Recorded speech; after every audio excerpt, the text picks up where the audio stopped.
Hello my dear student, आज हम लोग कोऑर्डिनेशन कंपाउंड्स के यूपीएससी नॉमेनक्लेचर को डिस्कस करेंगे। लेकिन इस टॉपिक को डिस्कस करने से पहले जो हम लोगों ने कोऑर्डिनेशन कंपाउंड पे आपका 3 वीडियोस बनाए हैं, उन वीडियोस को आपको अच्छे से आना चाहिए। लाइक आपको किसी भी जो कोऑर्डिनेशन कंपाउंड है उसमें सेंट्रल मेटल एटम है उसका ऑक्सीडेशन स्टेट निकालना आना चाहिए। एज वेल एज अगर आपके पास कोई कॉम्प्लेक्स है तो उसमें आपको लिगेंड का नॉमेनक्लेचर भी आना चाहिए कि लिगेंड का क्या नेम होता है। ओके, अब हम स्टार्ट करते हैं। लेकिन उससे पहले भी एक चीज़ और आपको बता दूं कि जो कोऑर्डिनेशन कंपाउंड्स हैं इनमें इतनी ज़्यादा वैरायटीज़ हैं, इतने ज़्यादा केसेस हैं, मतलब इतने डिफरेंट टाइप्स के आपके क्या होते हैं कोऑर्डिनेशन कंपाउंड्स होते हैं। तो इन सब कोऑर्डिनेशन कंपाउंड को एक सिंगल रूल में बताना पॉसिबल नहीं है। तो कोऑर्डिनेशन कंपाउंड के नॉमेनक्लेचर के लिए जब अभी हम बताएंगे, डिस्कस करेंगे, तो आप लोग नोटिस करोगे कि नंबर ऑफ रूल्स होंगे। लेकिन उन रूल्स को अगर आप थोड़ा प्रैक्टिस करोगे तो आप परफेक्ट हो जाओगे। आपको हर कोऑर्डिनेशन कंपाउंड का नॉमेनक्लेचर बहुत इजी वे में आ जाएगा। ओके, तो हम लोग भी कोऑर्डिनेशन कंपाउंड का जब नॉमेनक्लेचर कर रहे हैं तो हमने भी इनको डिफरेंट पार्ट्स में डिवाइड कर रखा है। वो हमारा अपना डिवीजन है। लेकिन जैसे जैसे आप वो सब डिवीजन पढ़ते रहोगे तो आप लोग का एक टॉपिक क्लियर हो जाएगा। So let's start. तो फर्स्ट ऑफ ऑल सबसे पहले हम उन कोऑर्डिनेशन कंपाउंड का नॉमेनक्लेचर करेंगे जिनमें केवल कॉम्प्लेक्स आयन होता है। जिनमें केवल क्या होता है बता, कॉम्प्लेक्स आयन होता है। ओके, फिर हम लोग अपने टॉपिक को चेंज करेंगे। फिर हम कोऑर्डिनेशन कंपाउंड का नॉमेनक्लेचर करेंगे, लेकिन उसमें काउंटर आयन गिनाएंगे। क्या लाएंगे बता, काउंटर आयन। तो स्टार्ट करते हैं। तो ये सबसे पहला केस, सबसे सिंपल केस आपको दिख रहा है साफ कि ये एक कॉम्प्लेक्स आयन है। अब कॉम्प्लेक्स आयन है तो कॉम्प्लेक्स आयन में ये जो स्क्वायर ब्रैकेट है, ये जो डब्बा है, इसके हम लोगों ने क्या बोला था, कोऑर्डिनेशन स्फीयर कहा था। तो ये जो डब्बा है यानी जो कोऑर्डिनेशन स्फीयर है, इसके अंदर 2 केमिकल स्पीसीज होंगे। एक होगा सेंट्रल मेटल एटम और दूसरा लिगेंड। इसके अंदर कितनी चीजें होती हैं, 2, एक सेंट्रल मेटल एटम और एक लिगेंड, और इस पे कोई चार्ज होगा पॉजिटिव या नेगेटिव। तो मैंने एक जनरल व्यू बनाया, general view, central metal atom और उसके साथ कोई लिगेंड अटैच होगा, और इस लिगेंड का जो नंबर है, सपोज करो क्या है, x। ओके, ये नंबर आपका 2, 3, 4, 5, 6 कुछ भी हो सकता है आप लोगों का। स्टार्ट करते हैं। तो अगर हमारे पास कोई कॉम्प्लेक्स आयन है और उसका हमारे को नॉमेनक्लेचर करना है, उसका क्या करना है, नॉमेनक्लेचर करना है, और उस पे कोई पॉजिटिव या नेगेटिव चार्ज है, तो रूल क्या बोलता है कि इस कॉम्प्लेक्स आयन का जो नेम है उसमें सबसे पहले नेम लिखा जाएगा लिगेंड का। किसका नाम बता, लिगेंड। तो हम सबसे पहले लिगेंड का नेम लिखेंगे। किसका नेम लिखेंगे, लिगेंड का नेम लिखेंगे। अब लिगेंड का कुछ नंबर भी हो सकता है, तो अगर लिगेंड का कोई नंबर है तो उस नंबर को हम एज अ प्रीफिक्स यूज करेंगे। यानी सबसे पहले हम लगाएंगे प्रीफिक्स। ये प्रीफिक्स किसका होगा, ये प्रीफिक्स दिखाएगा आपका नंबर ऑफ लिगेंड्स। तो सबसे पहले हम लिखेंगे लिगेंड का name with its number, prefix के तरह, उससे आगे लिखेंगे। ओके, नेक्स्ट उसके बाद हम लिखेंगे सेंट्रल मेटल एटम का नेम। सेंट्रल किसका, मेटल एटम का नेम, इसको शॉर्ट फॉर्म में लिख देते हैं, सेंट्रल मेटल एटम का नेम। फिर पैरेंथेसिस में ब्रैकेट के अंदर हम सेंट्रल मेटल एटम का ऑक्सीडेशन स्टेट लिख देंगे, और ये कॉम्प्लेक्स आयन है तो एंड में इसके हम लोग क्या वर्ड यूज कर देंगे, आयन। तो ये नॉमेनक्लेचर हो गया। देखो कितना सिंपल है। अगर हम लोगों के पास कोई कॉम्प्लेक्स आयन है तो फर्स्ट ऑफ ऑल लिगेंड का नेम लिखेंगे, देन सेंट्रल मेटल एटम का लिखेंगे और ऑक्सीडेशन स्टेट। और कॉमन सी चीज है कि लिगेंड का जो नंबर है वो तो हम स्पेसिफाई करेंगे। जस्ट एक और चीज आपको ख्याल रखनी है कि अगर आपके पास केवल कोई कॉम्प्लेक्स आयन है, कोई क्या है, कॉम्प्लेक्स आयन है, तो उसका ये जो नेमिंग है ये हमेशा एक सिंगल वर्ड में होना चाहिए, इसके बीच में कोई गैप नहीं। ओके, अब हम एक सिंपल से एग्जांपल से इसको क्लियर करते हैं आप लोगों के लिए। तो देखिए आप एग्जांपल हमने क्या लिया, Cu कोबाल्ट NH3 का होल 6 3 पॉजिटिव, ये हम लोगों का कोई कॉम्प्लेक्स है। Okay, central metal atom clearly नजर आ रहा है, कौन है? कोबाल्ट है। लीगेंड कौन है? NH3 है, जिसे हम अमीन कहते हैं, ये भी हम लोग को पता होना चाहिए। और इस लीगेंड का नंबर कितना है? 6। तो रूल हमने क्या कहा था? सबसे पहले नेम लिखेंगे लीगेंड का विद इट्स प्रीफिक्स नंबर। तो नंबर कितना है? 6 है। तो 6 के लिए हम नंबर क्या लगाएंगे? हेक्सा। अगर ये नंबर 2 होता तो हम लगाते डाई। अगर ये नंबर 3 होता तो हम लगाते ट्राई। अगर ये नंबर 4 होता तो टेट्रा। अगर ये नंबर 5 होता तो क्या लगाते? पेंटा। ये प्रीफिक्स हम यूज करते। यहाँ पर 6 है इसलिए हमने लगा दिया हेक्सा। अब NH3 को क्या बोलते हैं? अमीन। हेक्सा अमीन। आप देख रहे होंगे कोई गैप नहीं है, सिंगल वर्ड में लिखना है, एक वर्ड में लिखना है। तो हेक्सा अमीन। नेक्स्ट किसका नाम लिखेंगे? Central metal atom, that is cobalt. अब पैरेंथेसिस में कोबाल्ट का ऑक्सीडेशन स्टेट। कोबाल्ट का oxidation state simple. X suppose किया, NH3 न्यूट्रल है तो 0 इक्वल्स टू ओवरऑल चार्ज है +3। तो X इक्वल्स टू कितना हो जाएगा? +3 हो जाएगा। तो ब्रैकेट के अंदर, हाँ ये चीज बताया नहीं मैंने आपको कि ये जो ऑक्सीडेशन स्टेट लिखते हैं ये हमेशा रोमन न्यूमेरल में लिखते हैं। ये +3 है तो यहाँ +3 मत लिख देना, यहाँ रोमन न्यूमेरल में 3 और एंड में 5। ये नेम हो गया। कितना सिंपल सा है, दे दिया ना नाम, पता चल गया। सबसे पहले ligand, next central metal atom, oxidation state, ion, और लीगेंड का स्टार्टिंग में नंबर देंगे। अब मैंने आपको स्टार्टिंग में कहा है कि बहुत सारे कॉम्प्लेक्स हो सकते हैं, तो अब वैरायटी चेंज तो स्लाइटली रूल चेंज, लेकिन ये फंडामेंटल रूल है, ये लगभग रूल हर जगह लगेगा। ओके, नेक्स्ट जो एग्जांपल है वो देखिए कि किसी कंपाउंड में मोर देन 1 लीगेंड हो सकते हैं, डिफरेंट लीगेंड हो सकते हैं। अगर ये देखो सेंट्रल मेटल एटम है, इसमें लीगेंड 1 है X, लीगेंड 2 है Y, शायद लीगेंड 3 भी हो सकता है, 4 भी हो सकता है। तो अगर आपके पास डिफरेंट लीगेंड्स हैं तो कोई कंफ्यूजन नहीं है, बेसिक रूल यही है, लीगेंड सेंट्रल मेटल एटम। तो अगर मोर देन 1 लीगेंड हो गए तो उन लीगेंड के नेम को आप हमेशा अल्फाबेटिकली लिखेंगे। कैसे लिखेंगे? अल्फाबेटिकली। तो अल्फाबेटिकली लिखेंगे तो ligand 1 ligand, okay, ligand 1 ligand 2। तो किसका नेमिंग पहले आएगा? जिसका पहला लेटर अल्फाबेट में पहले आता होगा।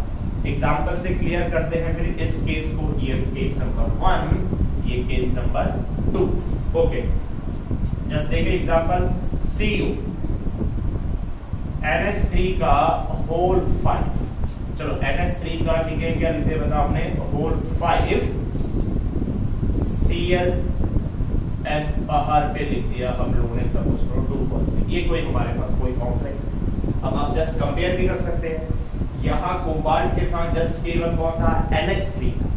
यहाँ पर 2 लीगेंड्स है, अमोनिया भी है जिसे अमीन कहते हैं, और Cl है जिससे लीगेंड की लैंग्वेज में क्लोरिडो कहते हैं। नॉमेनक्लेचर में नेम पहले किसका आएगा? लीगेंड का, देन किसका आएगा? सेंट्रल मेटल एटम का।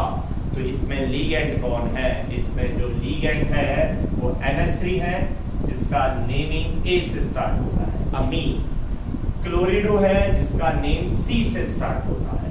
तो अभी हमने रूल में क्या कहा था? अगर डिफरेंट लीगेंड्स होंगे तो उन लीगेंड्स को हम किसके हिसाब से लिखेंगे? अल्फाबेटिकल ऑर्डर में लिखेंगे। किसमें लिखेंगे? अल्फाबेटिकल ऑर्डर में। तो पहले अमीन का लिखेंगे, लेकिन उसका नंबर, उसको प्रीफिक्स की तरह यूज करेंगे।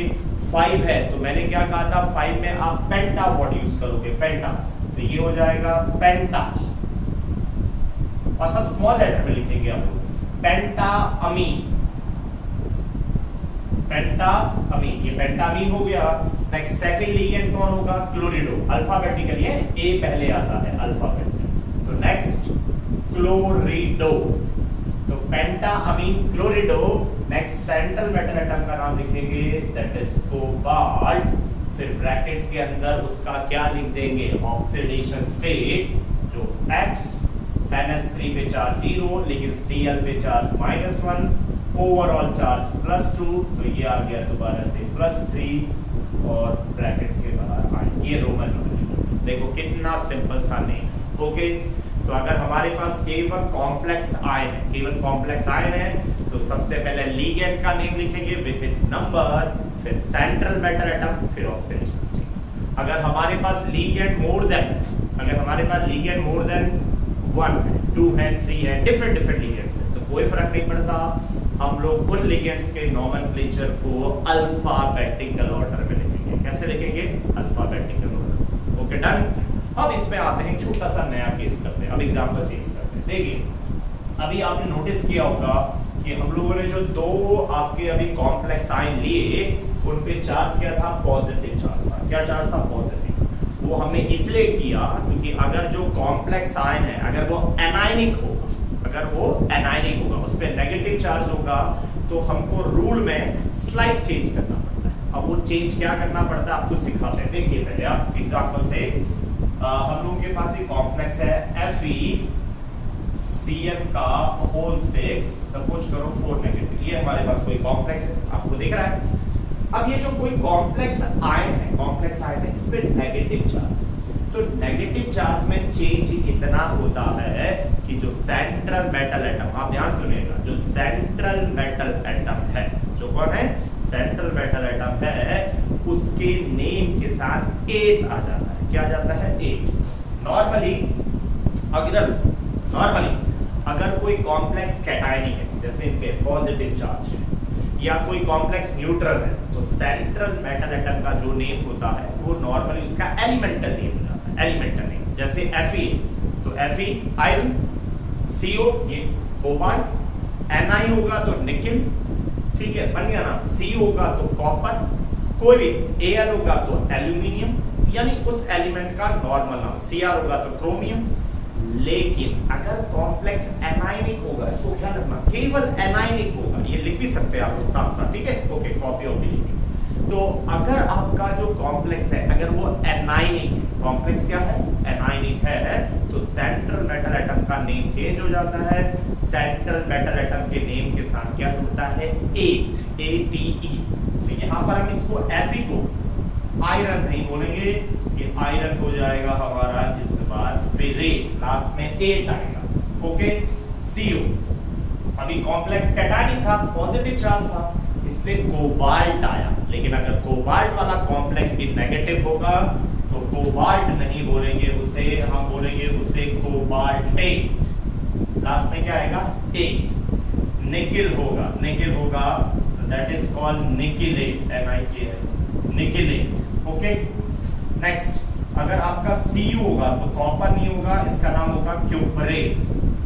कुछ डिफरेंट होते हैं, ये थोड़ा इंटरेस्टिंग होते हैं, ये याद रखना जरूरी है। Ag है, सिल्वर है, तो इसे सिल्वरेट नहीं कहते हैं, इसे कहते हैं आपका अर्जेंटेट। ओके, नेक्स्ट, इसके अलावा जो आप लोगों का Au है, नॉर्मली Au गोल्ड है, तो इसका एलिमेंटल नाम गोल्ड, सिंपल सा। लेकिन अगर ये नेगेटिव होगा तो ये याद रखना है आप लोगों को, इसका नाम होगा ऑरेट। इसका नाम क्या होगा? ऑरेट होगा। Pb अगर कोई कॉम्प्लेक्स होगा तो Pb का होगा आपका प्लम्बेट। बस ये एक थोड़ा सा आप लोगों का रूल और ऐड हो गया कि if complex is anionic then ATE, 8 word is added with, किसके साथ ऐड करेंगे? सेंट्रल मेटल एटम के नेम के साथ ऐड करेंगे। तो इसमें कॉम्प्लेक्स दिख रहा है, क्लियरली है, नेगेटिव है, तो सेंट्रल मेटल एटम जो ये Fe है, इसका नाम आयरन नहीं होगा, इसका नाम क्या होगा? फेरेट होगा, फेरेट। रूल, सबसे पहले लिगेंड, लेकिन उसका नंबर भी, तो इसका नाम हो जाएगा हेक्सा। 6 के लिए हेक्सा, हेक्सासाइनो, Cn है तो साइनो, हेक्सासाइनो। Fe की जगह आयरन नहीं लिखेंगे, इसकी जगह क्या लिखेंगे? Ferrate, hexacyano ferrate. अब ऑक्सीडेशन स्टेट निकालनी है, इजी। Fe की ऑक्सीडेशन स्टेट आपने X सपोज की, Cn पे चार्ज -1, 6 है तो -6 इक्वल्स टू ओवरऑल चार्ज +-4, ये मूव हुआ, ट्रांसपोज हुआ, तो -4 + 6 यानी +2। तो ब्रैकेट के अंदर रोमन न्यूमेरिकल में और लास्ट में आए। ओके, अब मैं इसी को एक से कंपेयर करता हूं आप लोगों के लिए, आप जस्ट देखिएगा। जैसे सपोज करो ये है FeH2O का होल 6 3 बॉन्ड, ये कोई कॉम्प्लेक्स है। अब देखो आप लोग, ये कोई कॉम्प्लेक्स है। तो इस कॉम्प्लेक्स में आपको नजर आ रहा है कि ऊपर जो कॉम्प्लेक्स पे ओवरऑल चार्ज है वो कितना है, +3। ओवरऑल चार्ज कितना है, +3 है। तो ये कैसा कॉम्प्लेक्स हो गया, कैटायनिक हो गया, कैटायनिक कॉम्प्लेक्स है। अगर ये कैटायनिक कॉम्प्लेक्स है तो जो Fe है ना, ये दिख रहा नाम, इसका नेम नॉर्मली इसका एलिमेंटल नेम होगा। क्या होगा इसका नेम बताओ, इसका नेम होगा आपका सिंपली आयरन। इसका नेम होगा आयरन। तो name first of all ligand में H2O को बोलते हैं एक्वा या एक्वो। 6 है तो हेक्सा एक्वा लीगेंड का नाम। Next iron. अब देखो फिर 8 नहीं लगा रहे, क्यों नहीं लगा रहे, क्योंकि कॉम्प्लेक्स कैटायनिक है। 8 कब आएगा, जब कॉम्प्लेक्स क्या होगा, एनायनिक होगा। Okay good. अब ब्रैकेट के अंदर उसकी हम ऑक्सीडेशन स्टेट लिख देंगे। तो इसकी oxidation state X H2O neutral equals to +3, तो 3 लास्ट में। ओके, तो अब मुझे लगता है कि अगर हमारे पास कोई कॉम्प्लेक्स आयन है, either it might be positively charge, it might be negatively charge, आप नेम दे दोगे। सबसे पहले नेम किसका लिखेंगे, सबसे पहले नेम लिखेंगे लीगेंड का with his number. Okay, next किसका लिखेंगे बताओ, सेंट्रल मेटल एटम का। नेक्स्ट ऑक्सीडेशन स्टेट और फाइनली आयन। और अगर कॉम्प्लेक्स नेगेटिव है तो याद रखना है सेंट्रल मेटल एटम के नेम के साथ 8 वर्ड आता है। क्या आता है, 8। Okay clear. अब इसमें स्लाइड चेंज और देखो, एग्जांपल चेंज तो रूल में भी चेंज। बेसिक रूल वही रहते हैं लेकिन स्लाइड चेंज होता है। अब वो रूल क्या है, अगर किसी कॉम्प्लेक्स में कोई पॉलीडेंटेड लीगेंड है, यानी बाइडेंटेड लीगेंड है, ट्राइडेंटेड लीगेंड है, तो यहाँ भी चेंज हो जाता है। अब यहाँ चेंज क्या होता है, अगर आपके पास कोई कॉम्प्लेक्स है जिसमें पॉलीडेंटेड लीगेंड है, कैसा लीगेंड है, पॉलीडेंटेड लीगेंड है, तो पॉलीडेंटेड लीगेंड में जो नंबर्स होते हैं, लीगेंड्स के नंबर होते हैं, उनमें जो हम प्रीफिक्स वर्ड यूज करते हैं, प्रीफिक्स यूज करते हैं, जैसे 2 है, 3 है, 4 है, 5 है। ओके, तो इनके लिए 2 के लिए हम जो प्रीफिक्स यूज करते हैं वो करते हैं डिस, 3 के लिए करते हैं हमारा ट्रिस, 4 के लिए करते हैं हम लोग टेट्राकिस, 5 के लिए करते हैं हम लोग पेंटाकिस। बस किसी केसेस। ओके, अब स्टार्ट करते हैं डिस, ट्रिस, टेट्राकिस, पेंटाकिस। एग्जांपल से देखो, तो जैसे हमने एग्जांपल ले लिया, सब कुछ करो Cu En का होल 2, सब कुछ करो 2 पॉजिटिव। लेकिन वो बेसिक रूल याद रखना है, पॉजिटिव चार्ज है तो कॉपर का ये जो Cu है, इसका नेम इसका एलिमेंटल नेम होगा, सिंपल कॉपर होगा। अगर नेगेटिव होता तो इसका नेम चेंज हो जाता है, इसका नेम क्या हो जाता है, क्यूपरेट। ओके, तो यहाँ पर अगर हम देखें तो En कैसा है, एक बाइडेंटेड लीगेंड है। En कैसा है, बाइडेंटेड लीगेंड है। En का नंबर कितना है, 2 है। तो हमने क्या कहा था कि अगर बाइडेंटेड या ट्राइडेंटेड, टेट्राडेंटेड लीगेंड होगा तो उनका जो नंबर है, ये जो न्यूमेरल है, इसमें हम लोग 2 में डिस, 3 में ट्रिस। ये केवल कब टर्म यूज करेंगे, if complex is containing polydentate ligand. तो 2 में हम लिखेंगे बिस। ओके, बिस लिखा। इसके बाद एक और काम करते हैं, बिस लिखने के बाद जो ये लीगेंड है, ये जो बाइडेंटेड या ट्राइडेंटेड या पॉलीडेंटेड लीगेंड है, इसका नेम हमेशा पैरेंथेसिस में होते हैं, ब्रैकेट के अंदर लिखेंगे इसका नेम। तो ब्रैकेट के अंदर इसका नाम लिखें तो En का नेम होता है यूटीसी इथेन 1,2 डायमीन। ओके, तो ये नेम हो गया किसका, लीगेंड का। ओके, अब लीगेंड के बाद नेम, अब मेरे पास स्पेस कम है तो मैं नीचे लिख रहा हूं, लेकिन आपको एक सिंगल वर्ड में लिखना है। इसके बाद किसका नेम होगा, इसके जस्ट बगल में कॉपर, नॉर्मल कॉपर, और ब्रैकेट के अंदर उसकी ऑक्सीडेशन स्टेट, तो यहाँ इसकी ऑक्सीडेशन स्टेट 2 और लास्ट में। कितना सिंपल सा होता है नोमेनक्लेचर। ओके, तो फाइनली हम लोगों ने सिंपल कॉम्प्लेक्स आयन के हर केसेस को कवर कर लिया। और देखा जाए तो चाहे हम लोगों ने 3 रूल्स बता दी हैं, लेकिन फंडामेंटल रूल वही है, ligand, central metal atom, oxidation state. तो रूल में चेंज क्या है कि अगर कॉम्प्लेक्स एनायनिक है तो सेंट्रल मेटल एटम के साथ 8 वर्ड जोड़ेंगे। और रूल में चेंज क्या है कि अगर हमारे पास कोई पॉलीडेंटेड लीगेंड होगा, कोई बाइडेंटेड या उससे हायर लीगेंड होगा, हायर डेंटेड लीगेंड होगा, तो हम जो उनके साथ जो नंबर्स हैं, जो न्यूमेरल्स हैं, उनको न्यूमेरिकल में 2 को हम बिस, 3 को ट्रिस, 4 को ठीक है टेट्रा पेंटा और लिगेंड के नेम को हम ब्रैकेट यानी पैरेंथेसिस। Okay done. तो ये रूल्स हो गए। अब इसमें आते हैं नए एग्जांपल्स बनाते हैं। नए एग्जांपल्स यानी स्लाइड चेंज। अब वो क्या है कि अब हम ऐसे कोऑर्डिनेशन कंपाउंड्स को डिस्कस करते हैं जिसमें आप लोगों का काउंटर आयन भी प्रेजेंट होगा। काउंटर आयन भी अगर आप नोटिस करोगे तो अभी तक हमने केवल सिंपल आयंस लिखे, सिंपल आयंस, लेकिन अब हम ऐसे कोऑर्डिनेशन कंपाउंड का नोमेनक्लेचर करेंगे जो सॉल्ट फॉर्म में होंगे, जिनमें काउंटर आयंस होंगे, यानी जिनमें पॉजिटिव पार्ट भी होगा और जिनमें नेगेटिव पार्ट भी होगा। तो रूल में कोई चेंज नहीं है, रूल बेसिक वही रहेंगे, बस थोड़ा सा एक चीज ध्यान रखना है। अब वो क्या हुआ आपको मैं बताता हूं एग्जांपल की हेल्प से। तो चलो फिर आपको मैं एक दो एग्जांपल डिस्कस करते हैं हम लोग। तो हमने एग्जांपल डिस्कस कर लिया जैसे CU NH3 का होल 6 Cl। ओके, ये हमारे पास कोई कॉम्प्लेक्स है। तो अगर इस कॉम्प्लेक्स को अगर आप ध्यान से देखोगे तो इस कॉम्प्लेक्स में 2 पार्ट है, इसमें काउंटर आयन भी, काउंटर आयन भी। This part is complex part और this part is called ionisation part. ये जो पार्ट है ये कोऑर्डिनेशन पार्ट है और ये आयनाइजेशन पार्ट है। अब इसे आयनाइजेशन पार्ट क्यों कहते हैं आपको पता है, क्योंकि जब ये जो आपका पूरा कोऑर्डिनेशन कंपाउंड है जब ये सॉल्यूशन के अंदर जाएगा तो ये किस फॉर्म में ब्रेक होता है, CO NH3 का whole 6 3 positive plus 3 Cl negative. देखो ऐसे डिसोसिएट। तो ये हो गया कॉम्प्लेक्स पार्ट, ये हो गया इसका काउंटर आयन। ये कॉम्प्लेक्स पार्ट और ये काउंटर आयन। तो कॉम्प्लेक्स पहले है और जो उसका सेकंड पार्ट है, सॉल्ट पार्ट है, काउंटर पार्ट है, वो बाद में है। तो ये पार्ट इस बार कैटायन होगा, ये पार्ट इस बार क्या होगा, एनायन। तो ये चीज क्लियर करनी बहुत जरूरी है कि अगर कोई कोऑर्डिनेशन कंपाउंड आपने सॉल्ट फॉर्म में, कोई सॉल्ट फॉर्म में है, सॉल्ट यानी उसमें पॉजिटिव पार्ट भी होगा, उसमें नेगेटिव पार्ट भी होगा, पॉजिटिव भी होगा, नेगेटिव।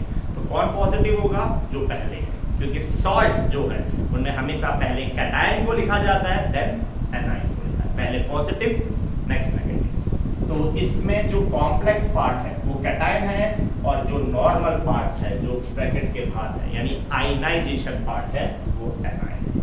नेक्स्ट एक एग्जांपल और डिस्कस करते हैं। देखो K4, फिर अभी नोमेनक्लेचर करेंगे FeCl का होल 6।